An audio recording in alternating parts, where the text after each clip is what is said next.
টিমকে নামাতে গেলে তার তো একটা খরচ থাকে। খরচ সে আছে, কেন প্রচুর নামবে, খরচ আছে।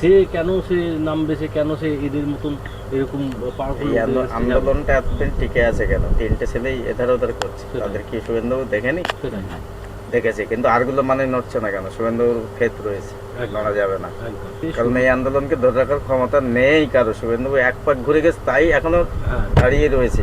আমি ঘুরছি, আমি বুঝতে পারছি আর কি শুধু হয়ে তাই আছে। নয়, আজকে শুভেন্দুদা তার লোকদের দিয়ে টাকা পাঠানো, হ্যাঁ।